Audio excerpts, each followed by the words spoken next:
Happy Sunday. I think we're going to start on our backs today. So let's just find our way onto our backs.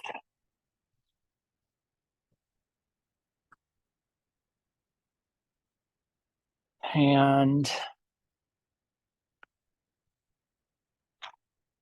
yeah, let's just start our way on our backs. No props necessary for the moment. Just finding something that feels like you can settle into it.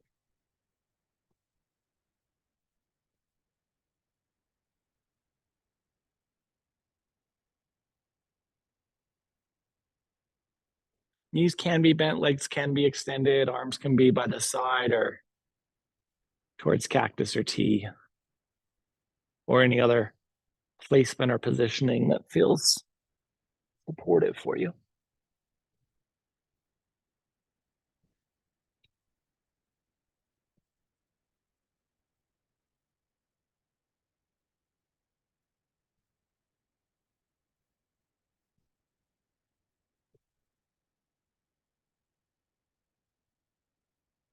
And let's just go back into that search for a release at the end of the exhale, so that every cycle through of your breath becomes an opportunity to land, be met by the support underneath you.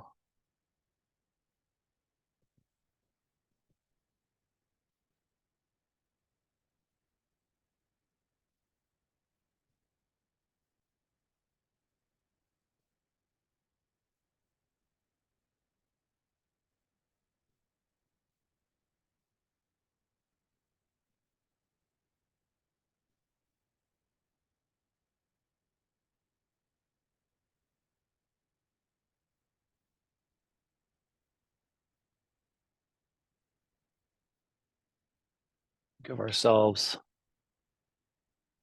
about 60 more seconds here, just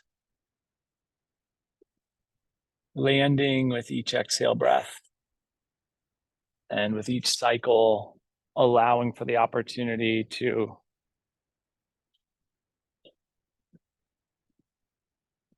feel more and more supported.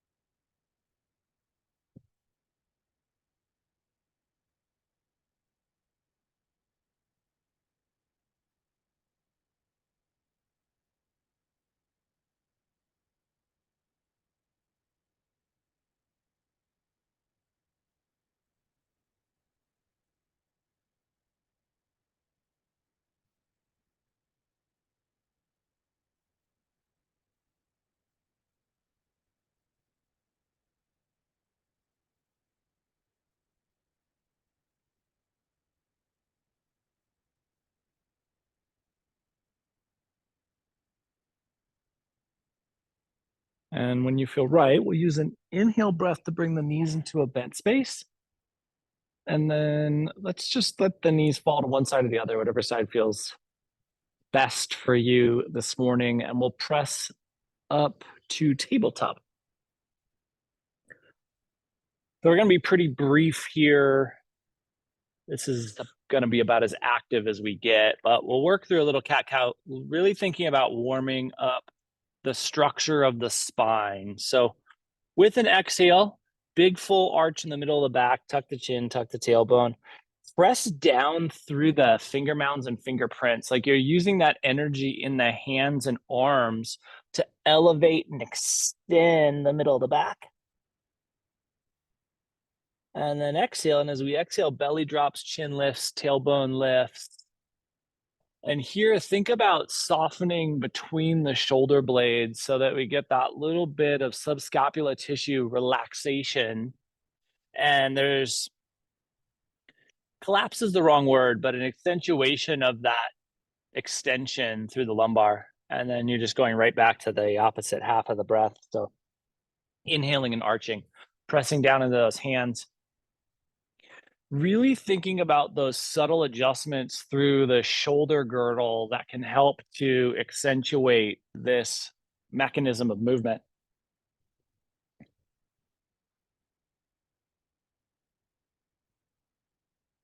And we'll give ourselves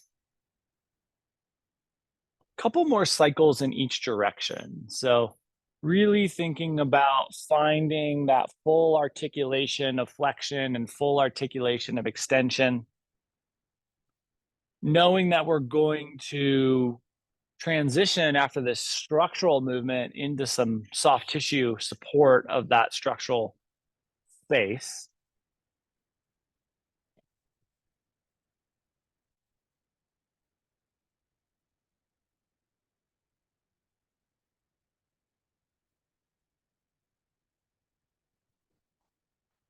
And the next time that you cross neutral, let's cross neutral and transition the legs out in front of us so we can be in kind of a soft staff. So knees can be bent here.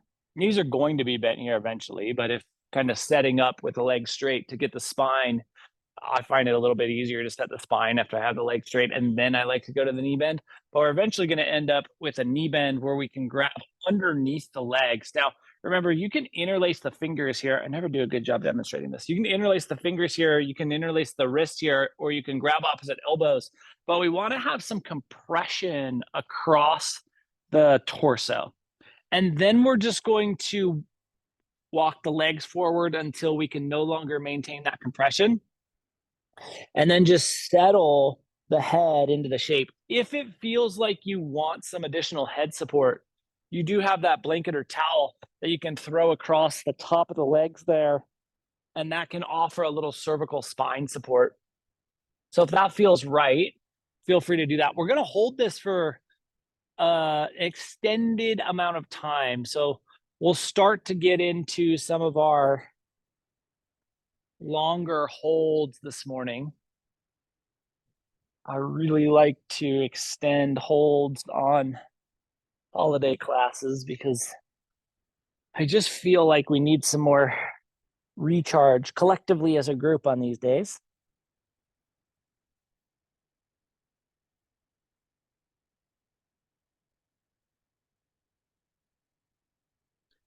And so let's plan on about 120 more seconds here in this compressed seated forward fold.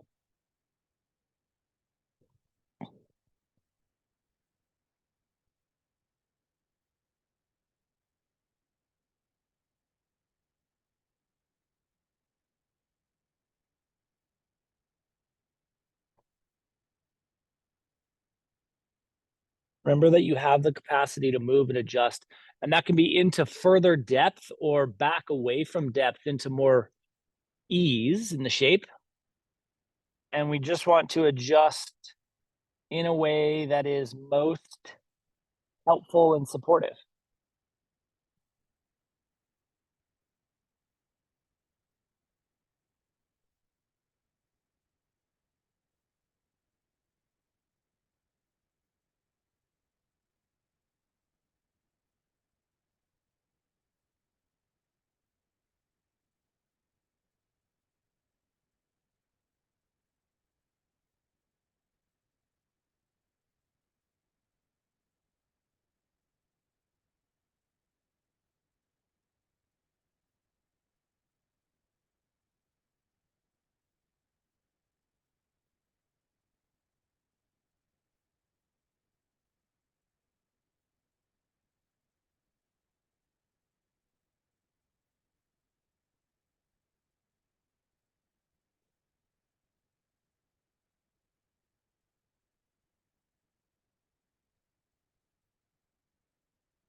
When it feels right for you, big full final inhale. And then full final exhale. And as you exhale, just settling into any available space, trying to get that good lumbar extension, low back expansion. And then we'll walk our way up to seat. From seat, we're going to pull the feet in towards one another. Bottoms of the feet come together and just clasp here. Now, you don't have to grab across the toe mound. You can go to the ankles if that gives you some more spinal space. Sometimes if we have some shortness in that posterior chain, right, grabbing the feet can take the torso forward. So choose the appropriate hand positioning for your spine. And then let's draw the shoulder blades as broad as we can. So taking those anterior corners and really pulling them back and getting that elevation, and then turn your gaze over towards the left. And we take this kind of shoulder girdle space and we pull it into its full capacity. And then we take the cervical spine rotation, and you can feel how that soft tissue that helps that transition between the torso and the neck really does get tasked. And we'll come back to neutral. Try to find some symmetry here. And then same thing, shoulder blades broaden out. So really think about a collarbone broadening out, however you want to think about it. But anterior corners kind of pulling towards space. And then we're going to turn over towards the right.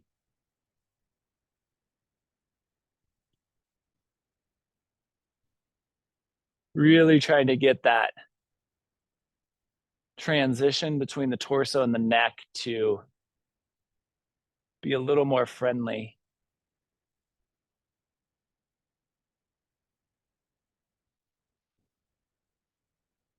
And then we'll relax back to neutral. And we're going to grab our blanket or towel here.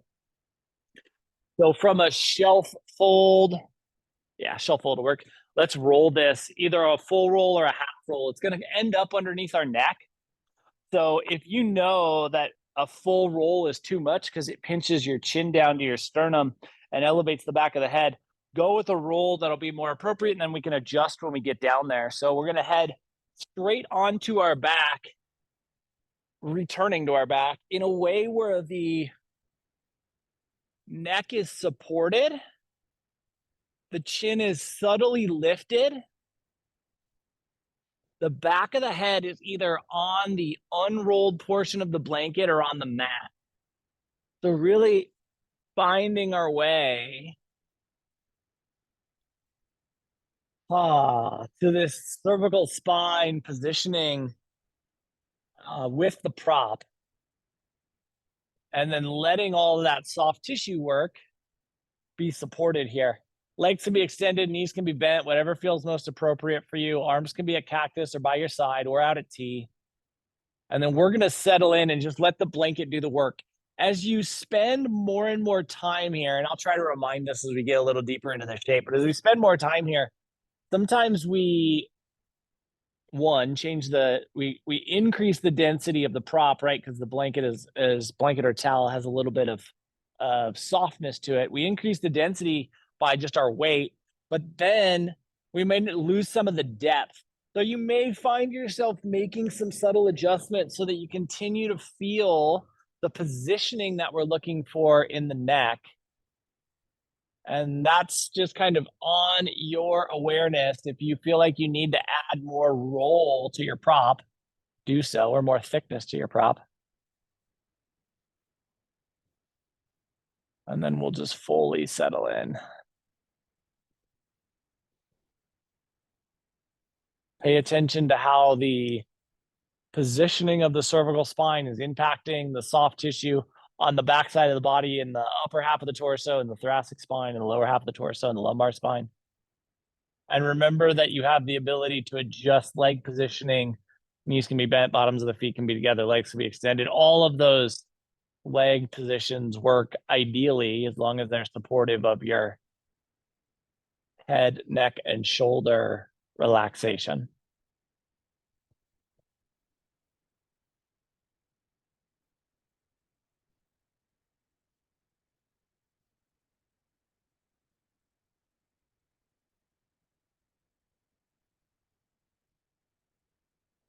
There's this wanderer, this traveler, and he's looking for this specific enlightened being, and he's kind of low in the Himalayas. So in the areas where we aren't in the glacier peaks, but more in the subtropical rainforest areas where you're getting these huge, massive royal neem trees that are 150, 200 feet tall.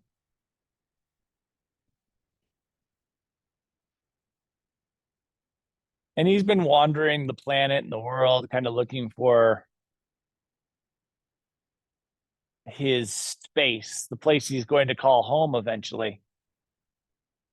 And he hasn't found it. So he's seeking out this enlightened being because he wants to ask where the best place to live is. He's worried about predicting the future viability of different climates.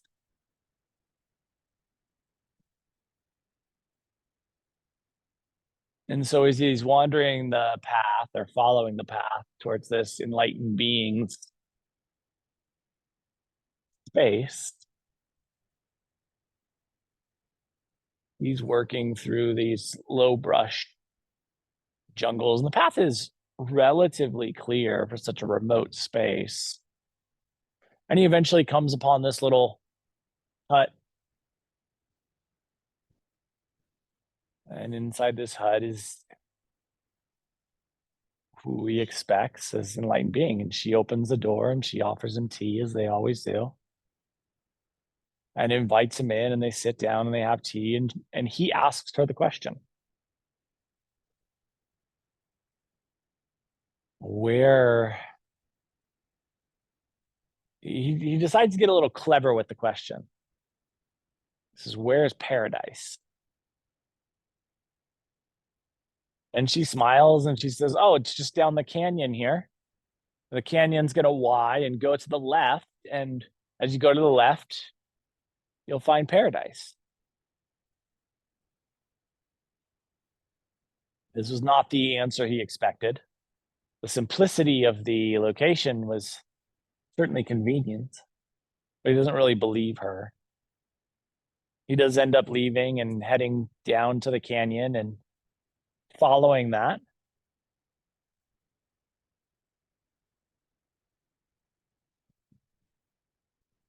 We'll give ourselves 60 more seconds on the neck. Remember that if you feel like it's beneficial, you can increase the size of the shape underneath your neck, as long as you're not lifting the back of the head and compressing the chin to the sternum.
And with your next inhale, we'll bend both knees if they're not already bent, so the kneecaps can point towards the ceiling.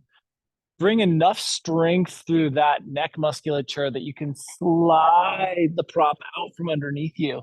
And let's take the prop Bring it back to shelf fold, and then we'll fold that so that we can create some type of approximation of a block. So looking for some relative stability here and some relative even stability from the edges of our blanket. Lifting the tailbone by pressing into the toe mounds, we're going to slide the prop underneath the tailbone. Make sure that you have the folded edge running across the body and not with the spine so that you have equal density on the left and right side. And then we're thinking about reversing the shape we were just in. So we just did this encouraged extension. Now we have the extension kind of mechanism in the lower half of the spine, but we're really thinking about neutralizing the top portion, the cervical spine. So think about flattening out the neck and allowing that space to settle in.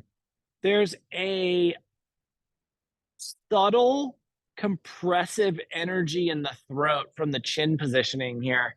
And that is because the angle of the sternum has shifted forward and we're keeping the cervical spine neutral against the mat. So it's the torso that's changing the distance between the sternum and the chin, not the chin tucking down, but you still may feel some compressive energy in the throat.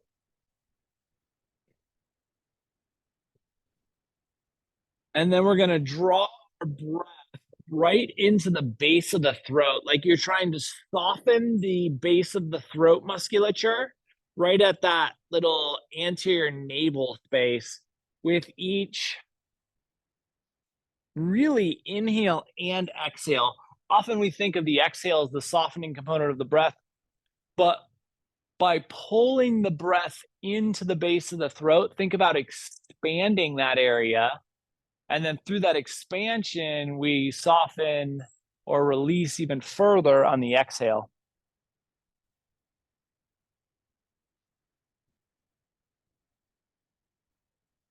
And we once again just settle right into this prop supported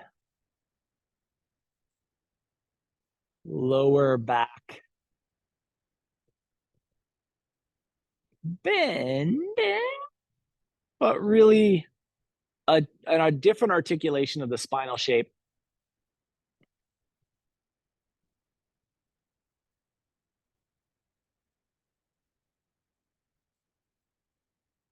And so as this traveler is following this woman's guide, he's headed down this path in this canyon. And the vegetation is starting to become more sparse. There's a clear distinction and shift in the microclimate.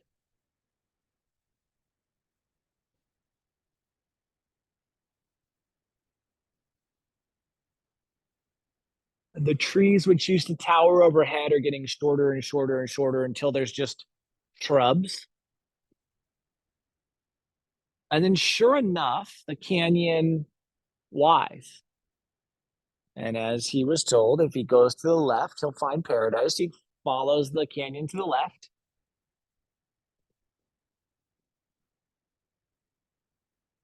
And not long after, he sees this wooden sign, and written on the wooden sign in white paint is the word paradise.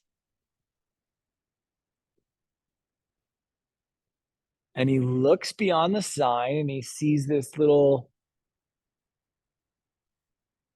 oasis, let's say. It's this spring of water and this little tiny dribbling waterfall, and there's a shade tree right next to this spring. And this, what seems to be perfectly manicured grass, although out in the middle of nowhere, it certainly doesn't seem like it could actually be manicured. But this shade tree is so inviting that he makes his way over and sits down underneath it. And he looks around and he's kind of overwhelmed by the reality that this truly is paradise. There are these beautiful cliff faces and red rocks and this shade tree and this spring.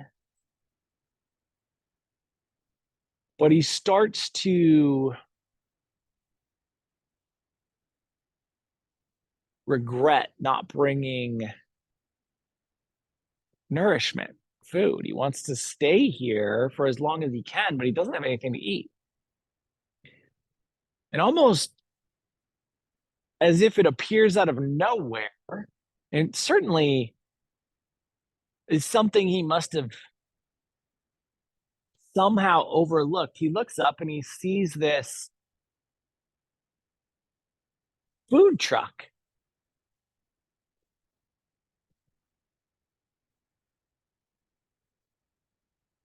And he also sees that this food truck has this sign that says, the world's only Michelin 3-star food truck. And he can't believe that he missed this. He wanders over to this food truck. It does not make any sense that this Michelin 3-star food truck would be in this canyon out in the middle of nowhere. But he's certainly not going to complain. He looks at the menu and the menu says, anything you want. And so he has the choice of anything he wants. He obviously orders paneer makhni.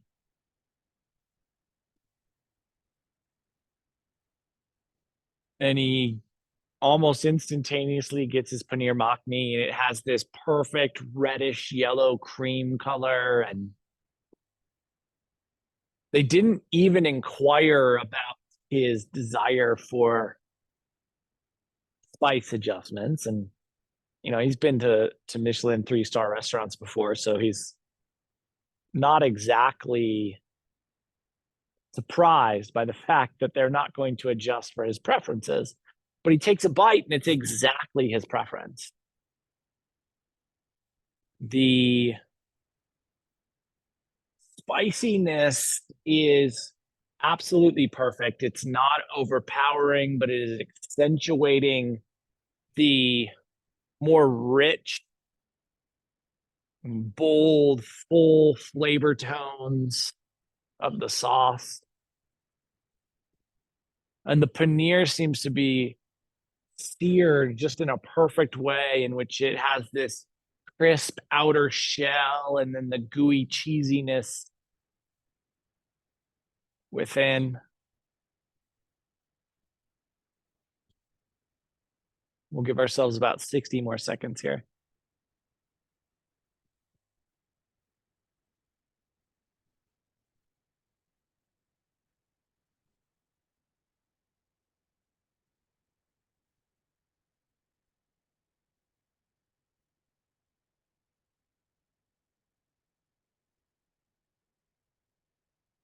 Thinking about landing with your exhales, but also thinking about this neutrality of the cervical spine and how a relaxation across the sternum musculature, both posterior and anterior chain, can allow for more ease within that neutrality of the placement of your spine.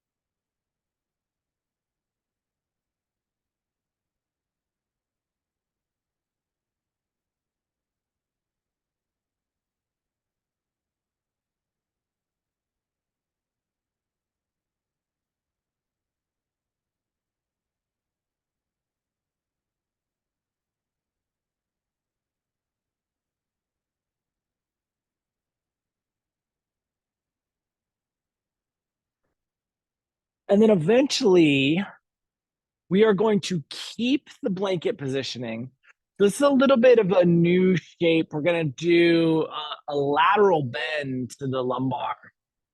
So the hips are going to pull back to the left, and our right hip is going to come down on the blanket. We want the right hip to be directly underneath the left, and then we'll just extend the the right arm overhead in front of us, and the left arm may be reaching behind us. So this arm positioning is kind of a carryover shape from what would be a mid back bend.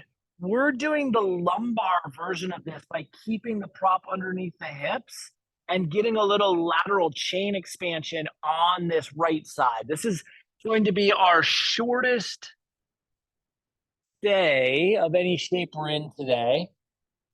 And just really think about where that left arm goes as it becomes the guide for pulling the right lateral chain into as much length or space as you desire.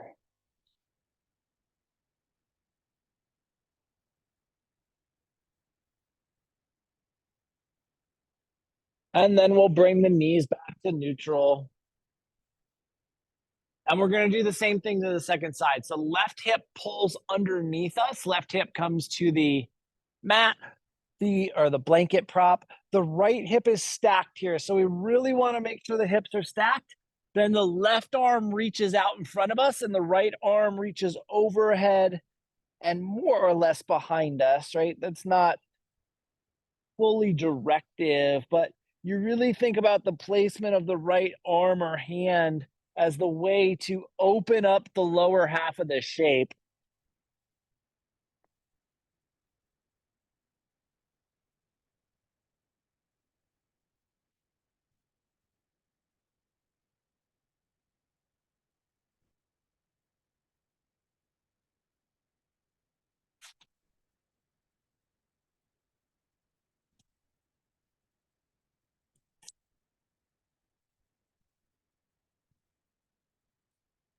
And then we'll bring our knees back to neutral and lift the belt line high enough to slide that prop out from underneath us. Tailbone's just going to come down and settle here.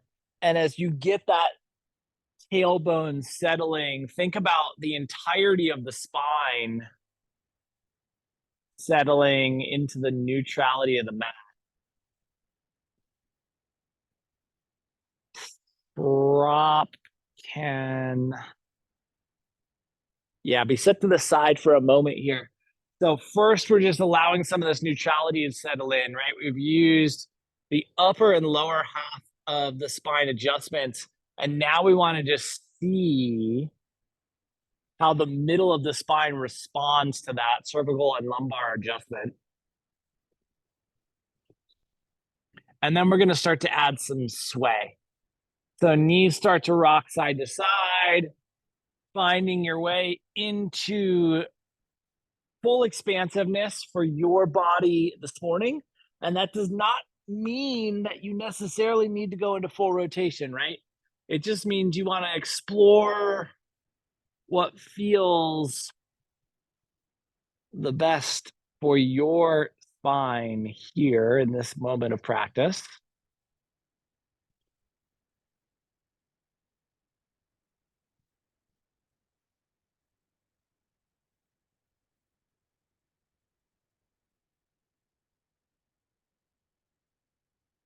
And let's give ourselves about 30 more seconds just to use some movement to settle the spine back in or to reintegrate the spinal column.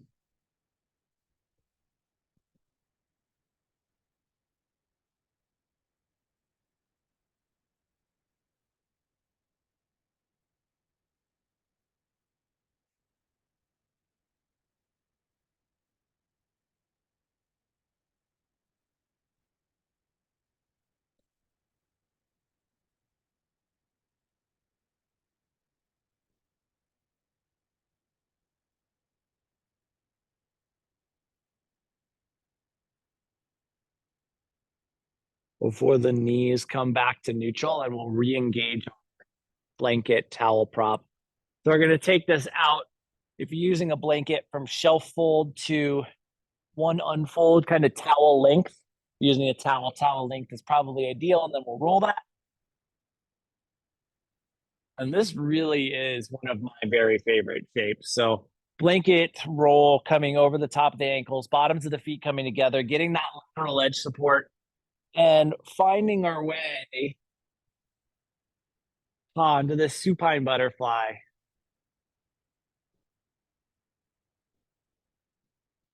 I love this shape for the spine because it allows release into the hips, trusted supported release into the hips, and a really nice lumbar integration into that hip space.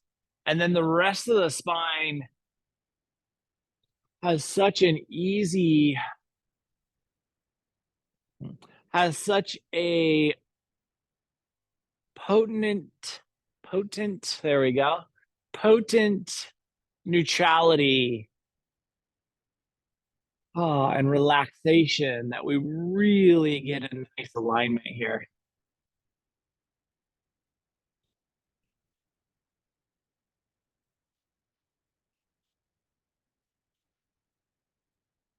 And so this man is eating this bowl of paneer makhni, and the spice level is just perfect, just to the point where you feel that sensation of heat on the tongue, but not to the point where it diminishes any of the flavors. And he realizes that he's getting very thirsty. And almost instantaneously, as he realizes this, he looks just beyond the food truck, and there's this beverage station. And the beverage station has glacial water in the center. And to the left of the glacial water, there's a mango lassi station. And to the right of the glacial water, there's a kombucha offering, and it is this man's favorite kombucha flavors.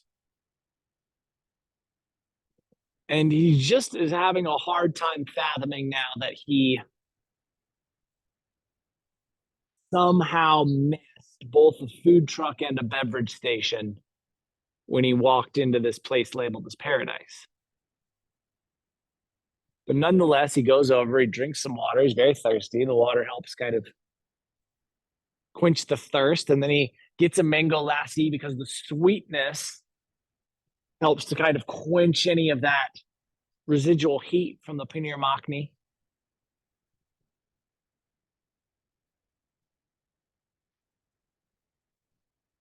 And we're just settling with each exhale deeper and deeper into the hip release and the spinal neutrality.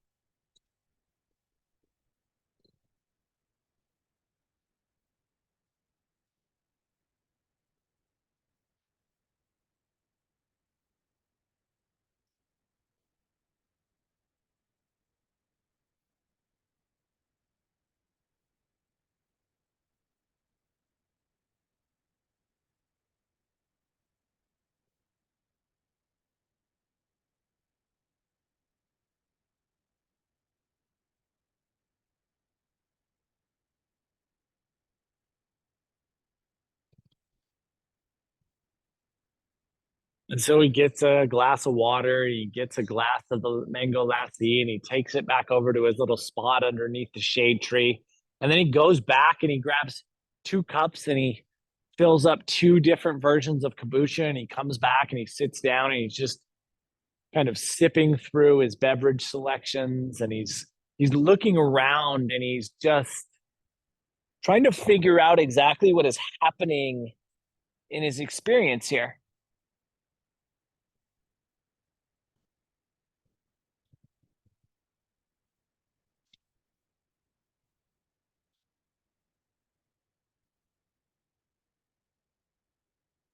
And he's starts to worry about the fact that he's in this strange place and these strange things start happening. And he starts to fear that maybe he's wandered into some type of haunted trap. And almost as he instantaneously, as he starts worrying about maybe being in this haunted trap, these ghosts appear.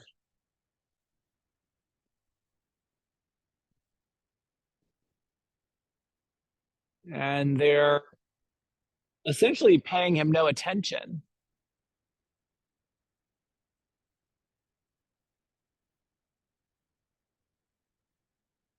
until he starts to worry that maybe they're going to see him. And then they do. And then once they see him, he starts to worry that they're going to surround him. And as he starts to worry they're going to surround him, they do.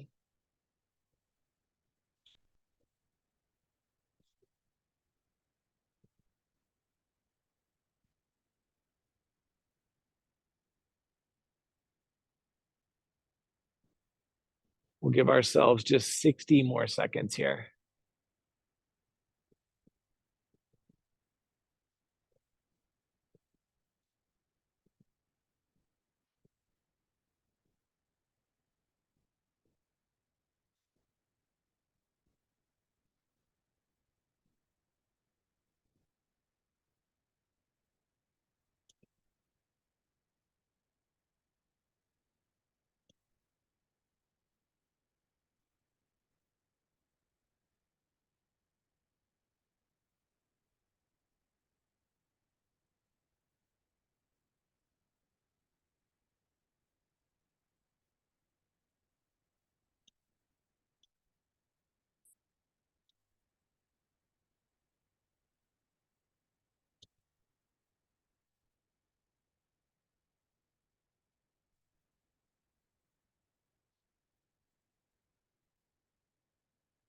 Really thinking about those exhales settling you into this space.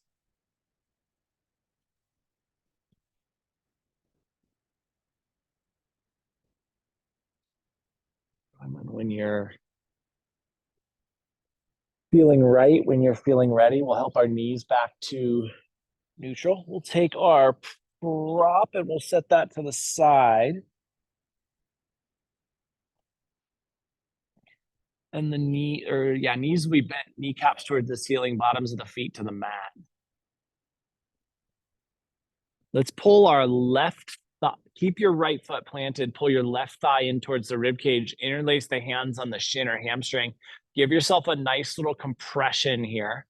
Thinking about that anterior hip capsule compression as you squeeze.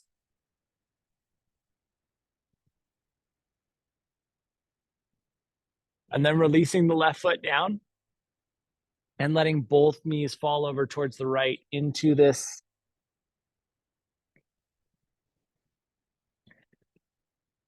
final twist to this side of our body.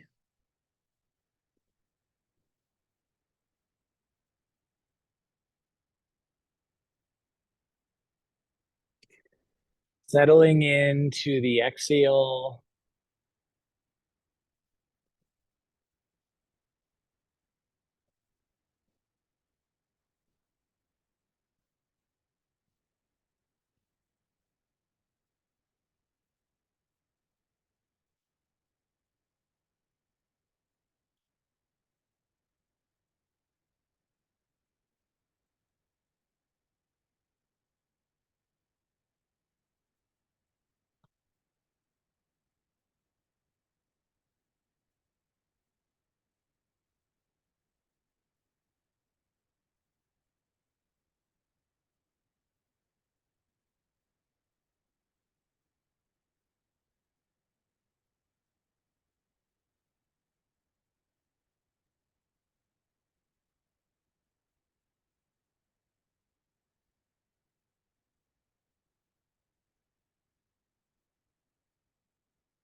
Really thinking about how at the end of the exhale breath, the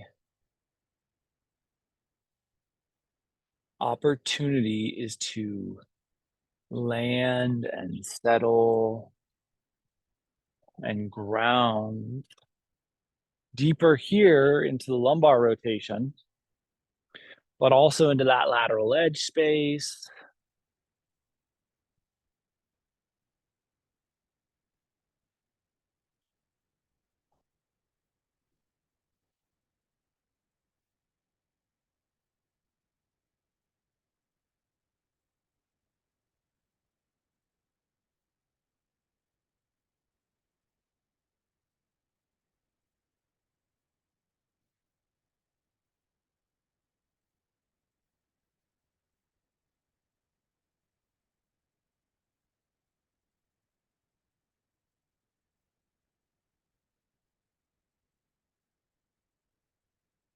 And then eventually we'll bring our knees back to neutral. And as we do so, we'll pull the right thigh in, mirroring what we did on that first side. So left foot stays planted here. We create that anterior compression. Think about getting the hip capsule activated and loaded.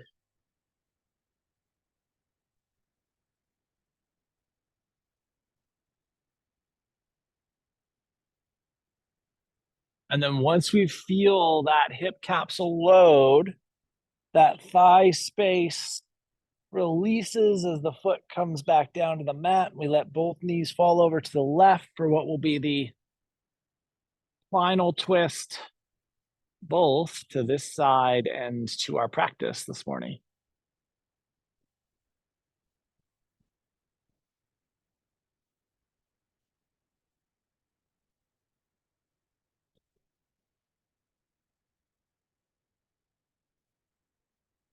And so as he's worried about these figures surrounding him, they do. And then he's, they're just kind of floating ethereally in front of him. He starts to get concerned about how they might be able to physically touch him. And as he starts to worry about that, they start to poke at him and they start to grab at him and hold him and restrict him.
Last 30 seconds here on this second side.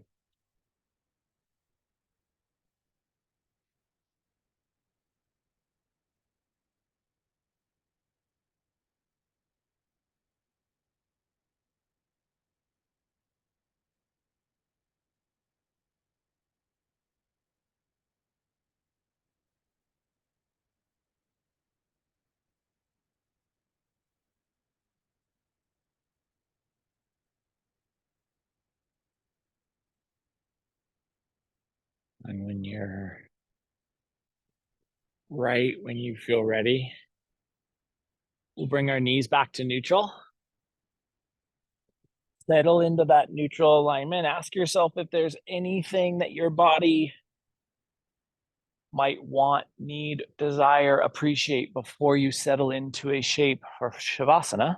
And if there is, offer that.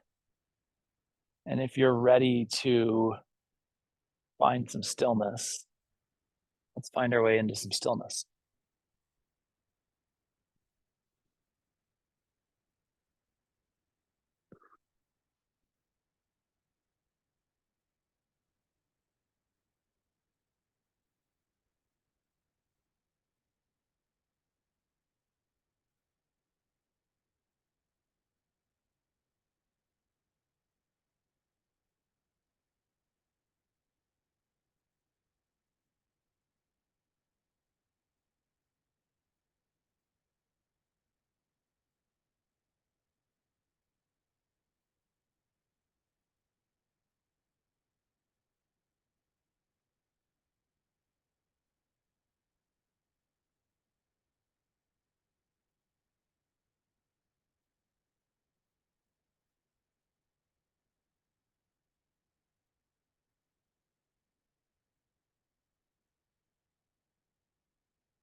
So now he's surrounded by these ghostly figures, and they're pulling at his clothing and they're restricting his capacity to move. And he starts to worry about they're going to hurt him. And as he starts to worry about them going to hurt him, they start to hurt him.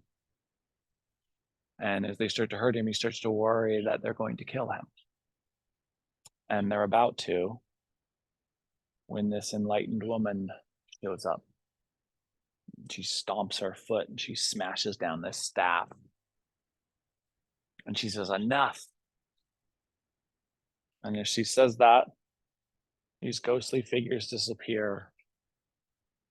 The beverage station disappears. The food truck disappears. She reaches out her hand to this young man. She helps him up. She says, "I see you've found a way to ruin paradise. Everything that is created here is created first inside your mind." And we'll start to bring some movement to our fingers and our toes, into our wrists and our ankles, up through our elbows and our knees, shoulders and hips,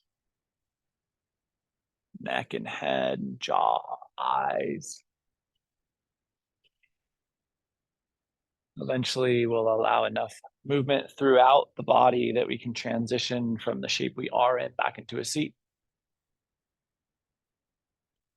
And in this seated space, spine gets tall, becomes aligned, eyes closed, breath gets fluid.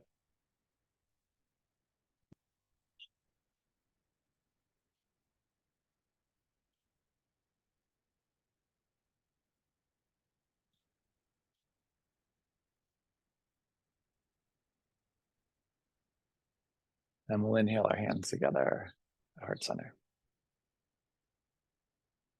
Everything that has been created on this planet, both bad and good, originated within the human mind. Over the course of the next 7 days, can you ensure that the things you're creating within are the things you want to create around, and see how that impacts your experience? Thank you so much for being a part of this morning's practice and for being you. Namaste.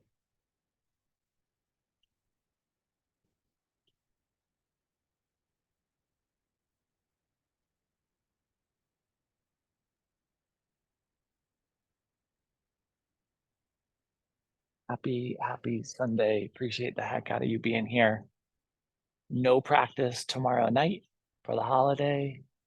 Enjoy the rest of this beautiful weekend. Love you. See you next Sunday. Mwah.